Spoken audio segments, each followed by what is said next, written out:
Today, you're connected more than ever. Your friends, your family, your life. Having a partner that understands banking is what you do on your time, anywhere you like. It's about being connected. Renaissance Bank, understanding you.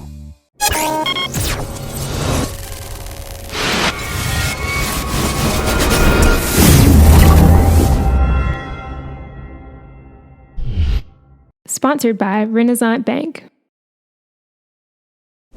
Good morning and welcome to Newsbreak for Monday, December 12th. I'm Derek Russell. First up on today's show, we're looking at a chance of rain today with the forecast calling for more rain later this week, according to Weather Underground. Today calls for a 40% chance of rain, a high of 57 and a low of 47. Your 3-day outlook: Tuesday, high of 55 and a low of 38 with a 50% chance of rain. Wednesday, partly cloudy, high of 50 and a low of 26. Thursday, clear with a high of 42 and a low of 23. For more weather, visit djournal.com/weather. The top stories for today's Newsbreak: Mississippi public health and law enforcement officials fear the state is on the cusp of an opioid overdose crisis. That's because the state ranks 5th in the nation for the number of opioids being prescribed. Enough opioid painkillers are prescribed in Mississippi each year that every person in the state could have 70 pills. The state has not yet seen the increase in opioid-related deaths that has plagued other states like Kentucky, West Virginia, and Alabama.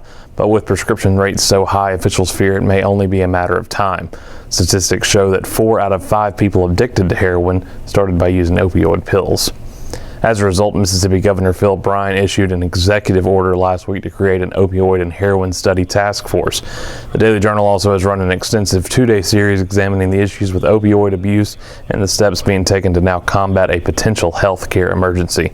Sunday's articles looked at the growing problem, while today's analyzed options for recovery and rehabilitation. You can find all those stories in the Daily Journal or at djournal.com.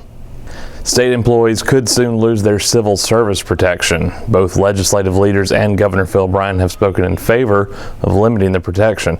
It is expected the legislature will visit the issue when its new session begins next month. The civil service system was established more than 100 years ago to prevent elected political leaders from firing and replacing government employees with their supporters. In Mississippi, the civil service protection is granted through the Personnel Board. However, Lieutenant Governor Tate Reeves and House Speaker Philip Gunn said removing the civil service protection would make for a more efficient and less costly state government. The Legislative Budget Committee estimated savings of $13 million by removing agencies from Personnel Board regulations.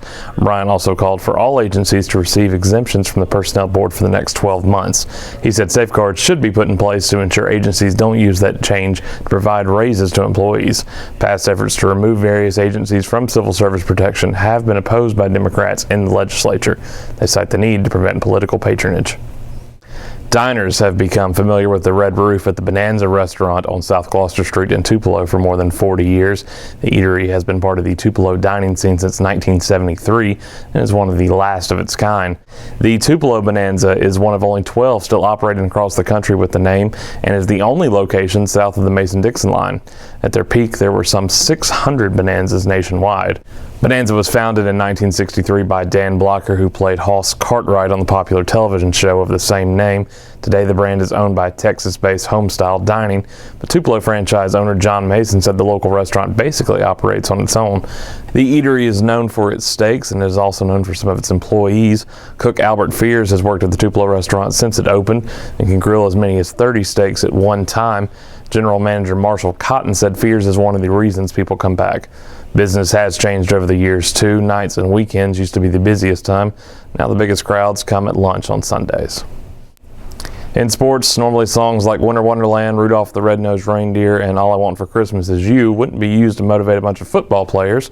But Mississippi State has embraced the holiday music during its first 2 days of bowl practice. The Bulldogs will play the Miami Redhawks in the St. Petersburg Bowl at 10 a.m. the day after Christmas. MSU linebacker Leo Lewis said no one wants to be at home during bowl season. He says it's an exciting opportunity to be participating with teammates during Christmas.